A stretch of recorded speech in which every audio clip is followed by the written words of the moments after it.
Hey, folks, thanks for tuning into the BAMF podcast. I'm your host, Mike Lafferty, and here is our contractually obligated intro music.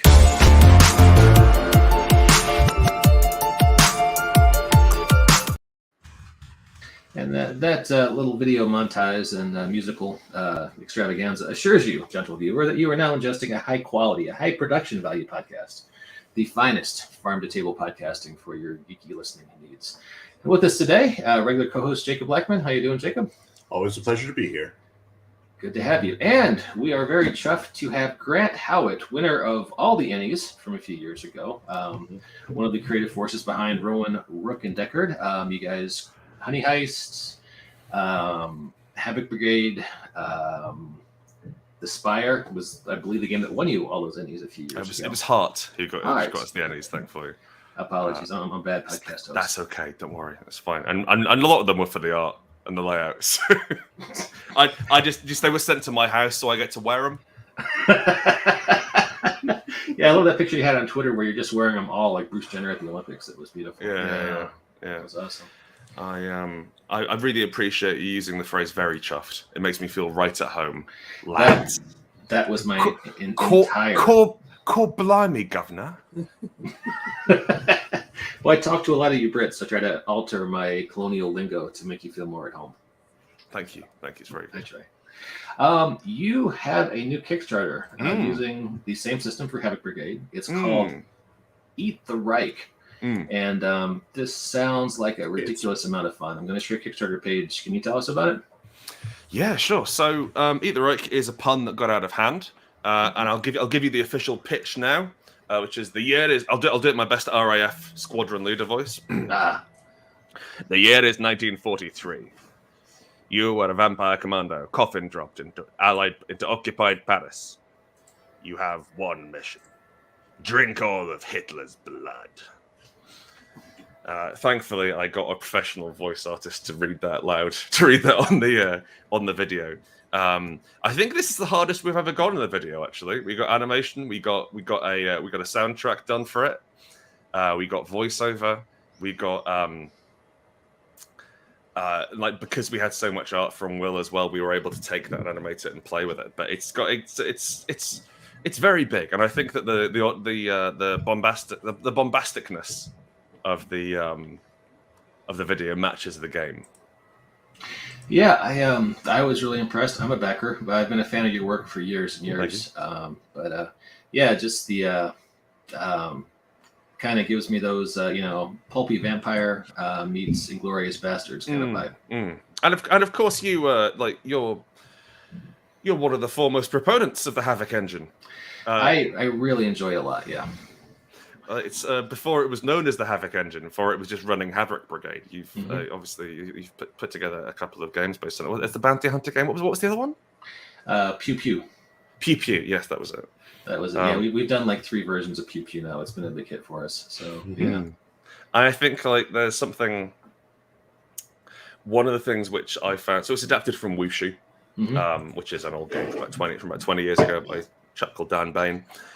And Wushu is, it kind of inverts the normal idea of success and failure in role-playing games on its head. And it's just like, tell us what happens. Tell us what happens. The dice are here to kind of keep some pacing. The dice handle the mechanics in the background, and then we're telling a story together.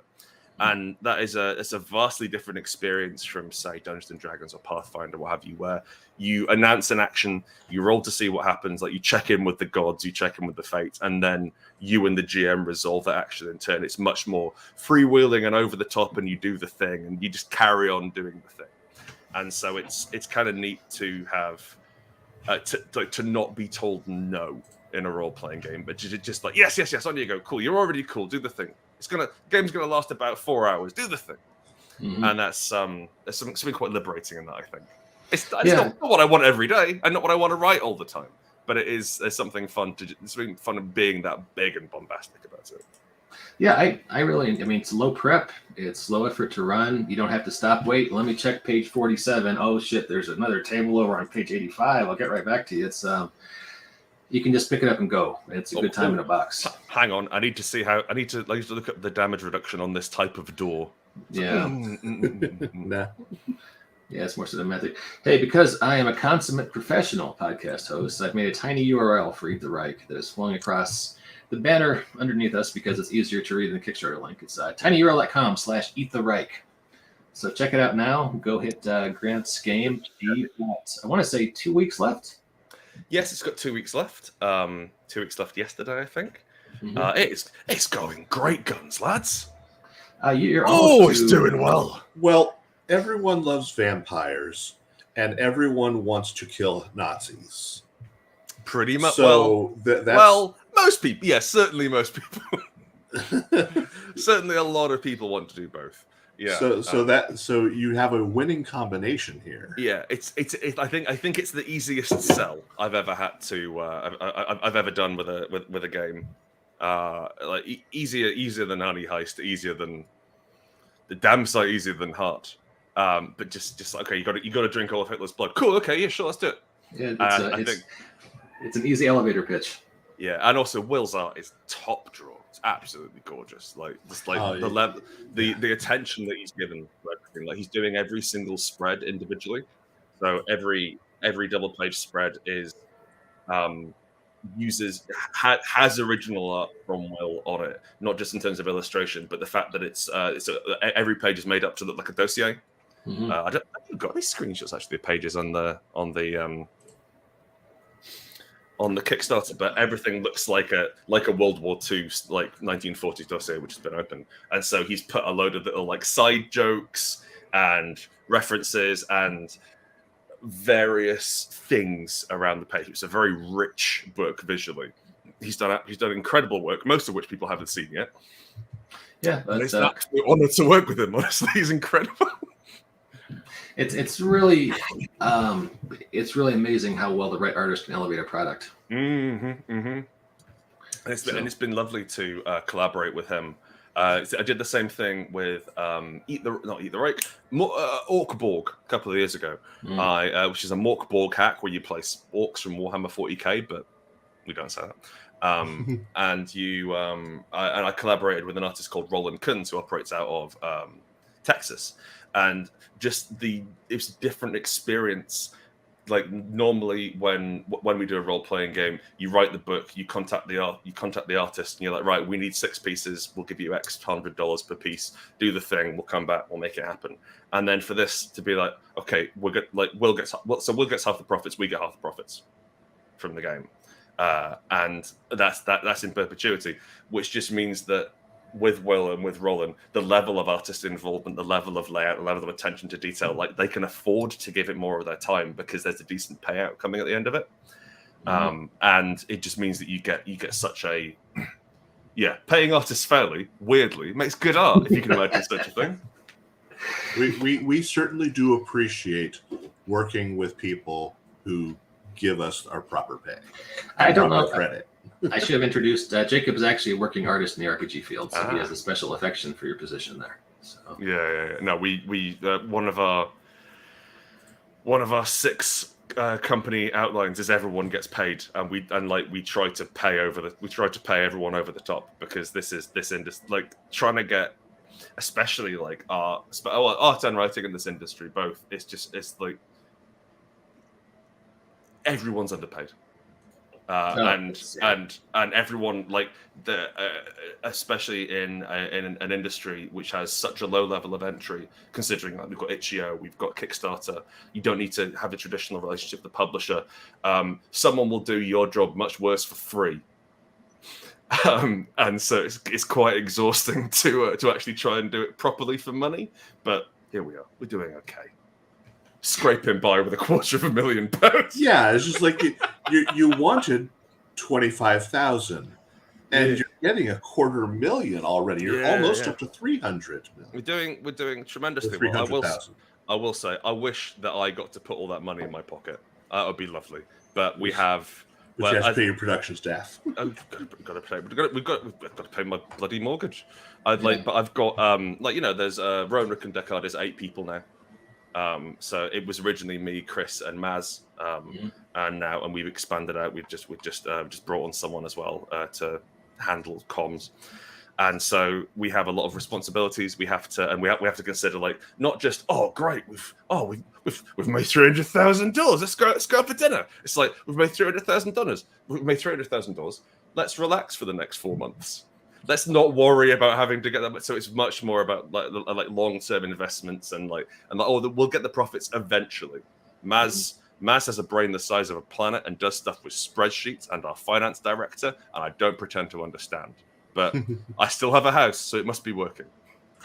Excellent. Yeah, it's good to have a good finance guy, because given access to those kinds of funds, I would be buying an old firehouse and freelancers and wearing jumpsuits with me, and experimental backpacks, that sort of thing. When you find out how much money you have in the bank changes your appetite. Yeah, I know what you mean. There was a recent video on TikTok that's been going around pretty popular of a woman who was making a potato chip sandwich. Mm-hmm. She's taken bread and put potato chips in it while listening to her phone from her bank tell her how much money is in her bank account. Mm-hmm. And because of a direct deposit, she has like $1,500 in her bank account, and she's taken a bite of the potato chip sandwich, suddenly spits it out when she's heard how much money she has, goes out and goes to like a lobster bake restaurant and just has this giant platter of food. It's like, when you find out how much money you have, changes your appetite. Oh yes, absolutely. So there are a ton of stretch goals that have been unlocked, just smashed through. You guys are. Can we talk about what packers will be getting? Yeah, sure. Project? So we wanted to. I think over the years we've become gradually less and less audacious with stretch goals as we realized that they result in more work for not any extra money. Yeah. And so while some of them are we've had to be really careful that if there's a stretch goal, it has to what's the phrase? Wash its hands, I think, or it has to earn enough money to exist, as opposed to, you can have this thing. And so we kind of divided them up into two bits. And so half of them are making the book better, and it is going to be absolutely gorgeous, boys. It is a daft, pretty book. We're working with Livonia as printer in Latvia. And we printed Heart with them, we printed Spy with them, we've done a lot of work with them in the past, and it turns out that they are kind of like they're into printing in a way. Not like obviously like they run an international print business, and that's great, but also they really get.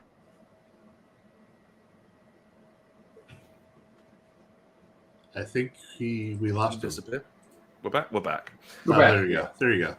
We've been trying our best to go as all out on the printing as we can with the tone and with the rules and with the art and with everything. So we've got glow in the dark eyes, because why not? We've got spot laminate, which feels like dried blood. We've got pinker than pink spot laminate. We've got I think pink threads. We're talking about doing pink edging on the pages. We've got a French fold cover which sort of opens up like that. There was a GIF in a recent update which shows like the inside and the outside, and just sort of really extra is the thing. So half the stretch goals are going towards that. The other half are going towards something called the dossier, and the dossier is the sort of the. It's a Kickstarter only thing, and so if you want to support us but you want to spend a bit more money, which is something which we've noticed people people will do in Kickstarters. It's like I like this, I want to celebrate this, I want you to do this more. I will pay over the odds. Can I have something special? So the dossier is basically a load of extra stuff, which all conveniently ships flat. Nice. So there's no dice, there's no T-shirts. There's no statues. There's no minis. A lot of people have asked for minis, and I am.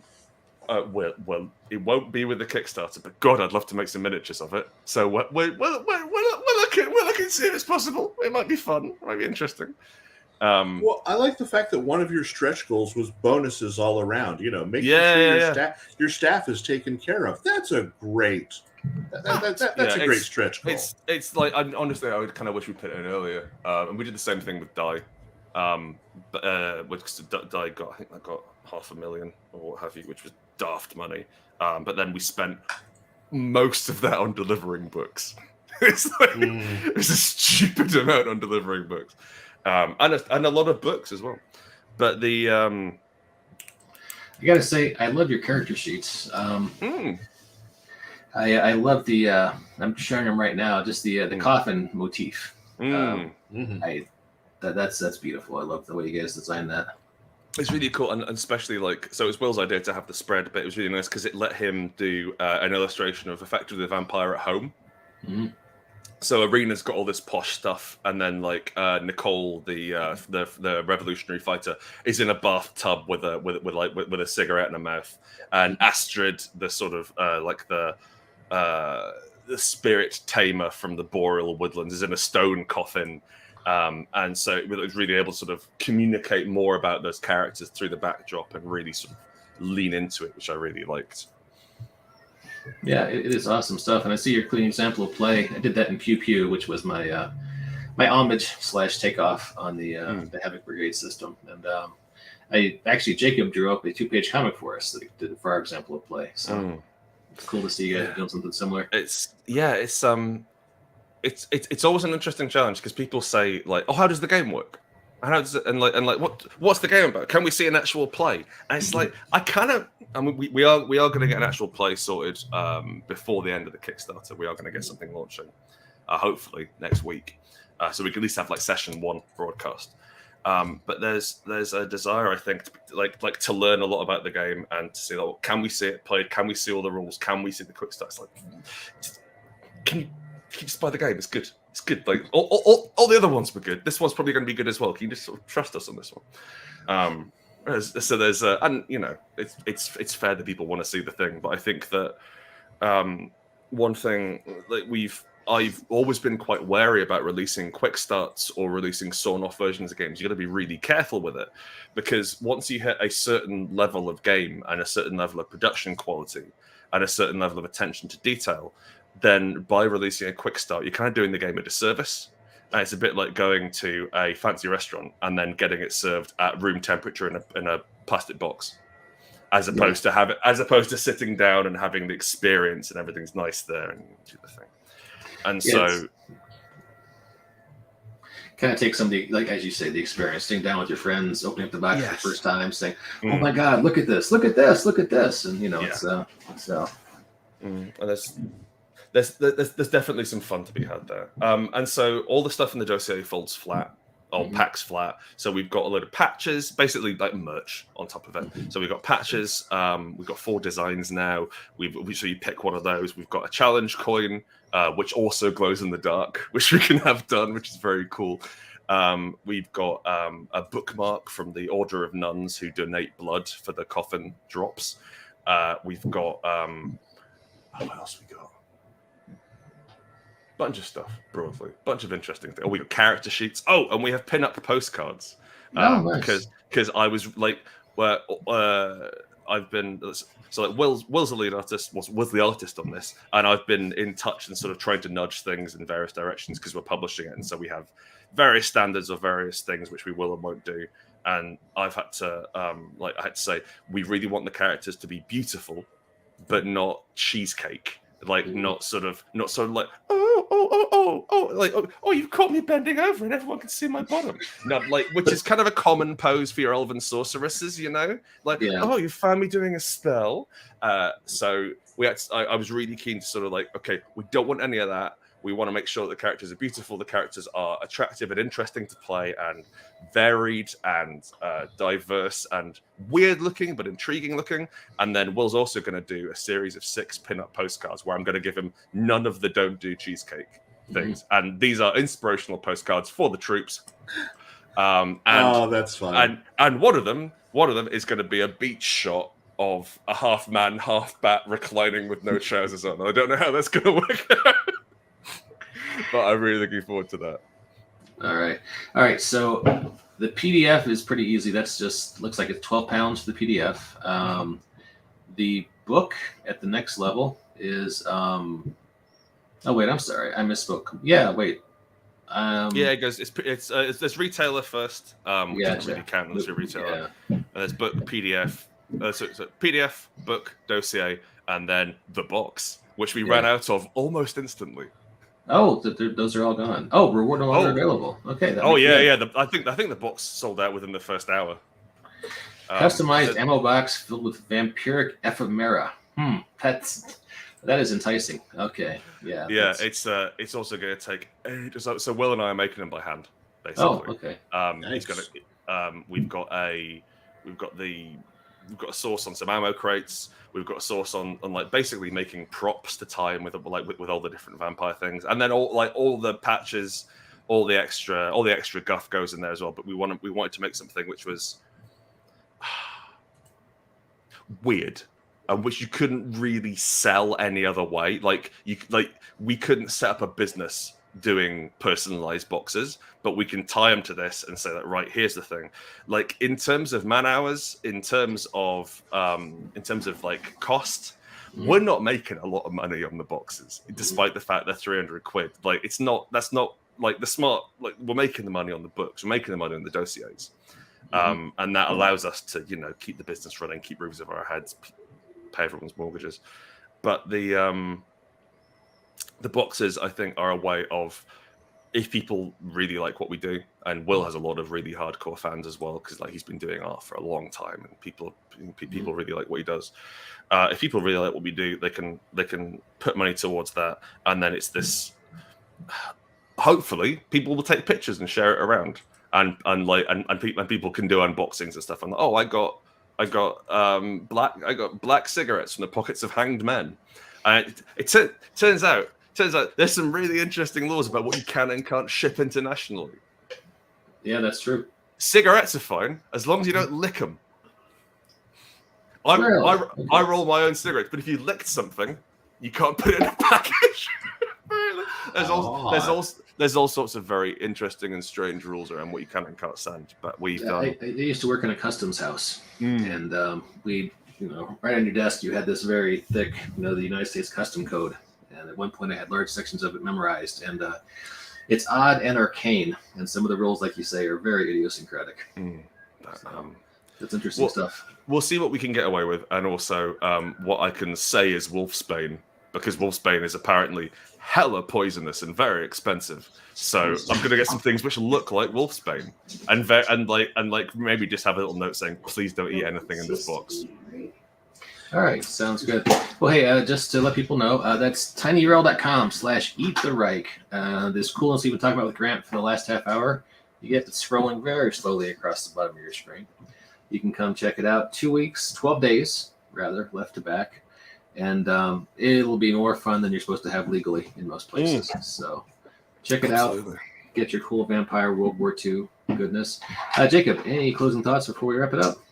I'm curious about the potential elephant in the room, or the bear in the room. As the producer of Honey Heist, have you seen our little homage to that? Cocaine Bear? Yeah. Cocaine Owlbear. Cocaine Owlbear. Yeah. No, listen, lads, I appreciate what you did. I appreciate that. Obviously, cocaine owlbear is an important thing. Your two stats are woodland animal and cocaine, right? Yes. Mm-hmm. I believe you're absolute cowards for not making the two stats owlbear and cocaine. That's fair, but I didn't think I could sell people on everyone plays an owlbear. So I thought I would open it up, and you can play a parliament owl, you can play a unicorn, or it's a challenge, and I think that the stats for Cocaine Bear. I mean, also kind of the challenge you've got is that Cocaine and Bear are very similarly themed in terms of what they do, which is cause problems on purpose. It's certainly a challenge, but I've always been impressed to see like the hacks that people come up with on Honey Heist, and it feels like there's something quite charming about just change the names on these things. You don't take damage, but things can go wrong as you tick down. And I think that there's been a lot of generally like the one-page games in general have been really quite nice for clearly people seeing them and going, yeah, I can do this. Yeah, let's give it a go, because I illustrated them pretty poorly in pen and ink, and so for people to see that and go, well, I've heard of that, and that's done quite well, so I can try something. People who are much better at drawing or much better at writing have gone and done the thing, and I'm really happy to have been able to give people a chance to do that. Awesome. Yeah, it must be kind of a weird experience because you wrote Honey Heist. Boy, was that 5, 6, 7 years ago now? 2016 it was, yeah, it was a while ago. Yeah, that's back in the old times. So the before times. That's really going to take on. It's been played on Critical Role of all things. It's been played. I think it's been played on more podcasts than it hasn't. It has. It was widely renowned as the only indie game by a lot of my detractors when they were taking the piss. It was on Critical Role. I think it's been on the Adventure Zone. It's been on Dungeon Daddies. They had it on Friends at the Table. There's something immediately fun to grasp it, and I will say we're going to MCM London at the end of October, and unlike previous MCMs, Critical Role are going to be there. They are. I believe they're doing some sort of live show, but also we're thinking this is the biggest chance we have to wring every last drop of money out of Honey Heist. So we're getting T-shirts made. We're getting graphic tees made. We're printing the game on a T-shirt. We're doing. We wanted to get Honey Heist Honey, but it wasn't. We couldn't make it work. We're doing if we can make it work, a goodie bag from HoneyCon 2017. With a pamphlet and adverts and flyers and name badges and character sheets. And we want to try and get something there. Because there's the idea of being bears that steal things clearly resonates with a lot of people. And we could maybe make a bit of money off that. Because I'm really surprised you guys haven't done some kind of Honey Heist anniversary Kickstarter or Honey Heist. So I will say, we think about it ages ago. We think about it, it's after Spire, we wanted to do our original idea for the Kickstarter after Spire was to do a Honey Heist coffee table book. Mm-hmm. So to have like a proper nicely produced over the top thing, which had a bunch of jokes about bears in it, but also adverts for bear themed heist devices, rules hacks. We wanted to have games where you could incorporate it inside. We had Bears in the Dark and Bears Without Number, and Lady Black Bear and that sort of thing. And we wanted to go through and have all the gags. But we're at that point, we didn't have an in-house layout artist, and we didn't have the relationships with artists that we have today. So we realized it would have cost too much to make that based on how many people would want the thing. So we ended up writing Heart instead, which I think was possibly slightly more, artistically satisfying. Well, it's a more of a serious RPG than a quick one-page game where you and your friends play bears stealing. So, yes, it's a game where you must die gloriously. Yeah. It's very different. I'm going to share this with you just real fast because we were talking about merch. Jacob, who just did the cover of Cocaine Owlbear, did this T-shirt for Cocaine Owlbear. Yeah, and it is my biggest seller ever. Can you imagine? Yeah. I whenever I do a T-shirt, I'll sell maybe half a dozen to a dozen. I've sold 50 to 80 of these. Tremendous. And I gotta say that the kids' T-shirt is probably the biggest seller, right, Jacob? I have no idea. I haven't looked at the statistics yet. You're my little Cocaine Owlbear. We do not encourage anyone gives that to their children to wear to Spirit Week at their school. Actually, you know what? I am going to encourage you to wear that to Spirit. That seems precisely the sort of thing we should be doing. See if you can get your school's team renamed the Cocaine Owlbears. Make it relevant. Reinvent the paradigm for a new millennium. Yes. So, well, Grant, it's always a pleasure to talk to you. Thank you so much for making time out of your busy schedule. I'm sure jet setting with supermodels and breaking records in the tabletop RPG space. It's always nice to have you on. I'm gonna go sit in my wet garden and have a cigarette. But yeah, jet setting with. Thanks very much for having me. How very British of you. All right, hey, take care. We'll see you soon, sir. Bye. Take care.